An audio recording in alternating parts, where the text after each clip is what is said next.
নমস্কার, কেমন আছেন সবাই? আশা করছি খুব ভালো আছেন। চলুন আজ আবার আমি এসে হাজির হয়ে গেছি আজকের একটি রেসিপি নিয়ে। না, রেসিপি বলবো না, কম বেশি বাড়িতে সবাই রান্না করেন। ওই আমি বানালাম আর শেয়ার করলাম তোমাদের সাথে। দেখা যাক কী বানালাম, দেখেই বুঝতে পারছো।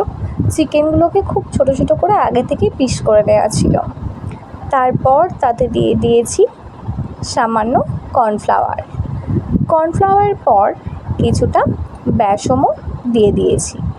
দিয়ে বেশ ভালো করে আগে থেকে চিকেনের যে পিসগুলো ছিল সেগুলো বেশ ভালো করে মাখিয়ে নিলাম। তারপর তাতে দিয়ে দিলাম একটা ডিম। হ্যাঁ, বুঝতেই পেরে গেছেন নিশ্চয়ই এতক্ষণ ঠিক কী বানাতে চলেছি।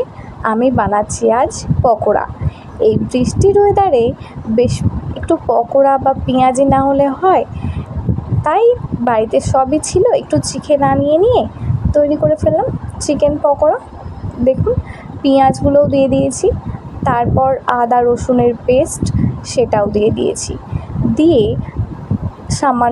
সামান্য নুন বলতে পরিমাণ মতো যে যেমন নুন খাবেন সেরকম নুন দেওয়া হয়েছে। নুন দিয়ে যে হলুদ গুঁড়ো ছিল, হলুদ গুঁড়ো অল্প করে দিয়েছি।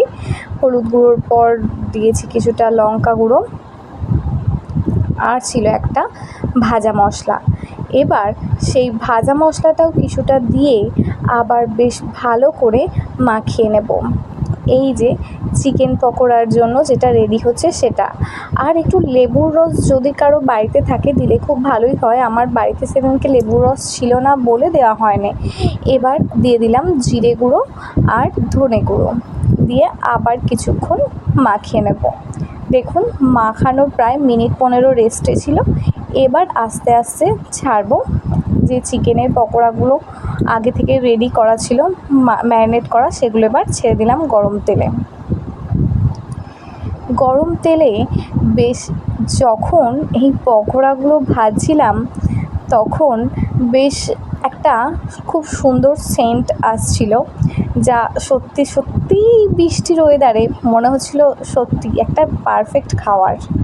চলুন, আমি অবশ্য সেদিনকে পড়াচ্ছিলাম, সবাই ছিল, সবাই মিলেই করা হয়েছে, আমি একা কিছুই করিনি, সবার উদ্যোগেই করা। সবাই চাইছিল আর কি একটা কিছু ছোটোখাটো ফিস্ট হয়ে যাক, তাই ওই ফিস্ট মতো আর কি ফিস্টও করা হলো আর একটা আমার অন্যরকম কিছু খাওয়াও হলো, রেসিপিও হলো।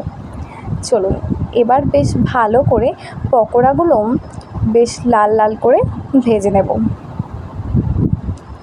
যখন এক পিঠ করে বেশ একটুখানি সামান্য হয়ে এসেছে তখন আরেক পিঠ করে বেশ ভালো মতো উল্টে দেব। দিয়ে বেশ কিছুক্ষণ এরকম নাড়াচাড়া করার পর পকোড়াগুলো তুলে রাখবো।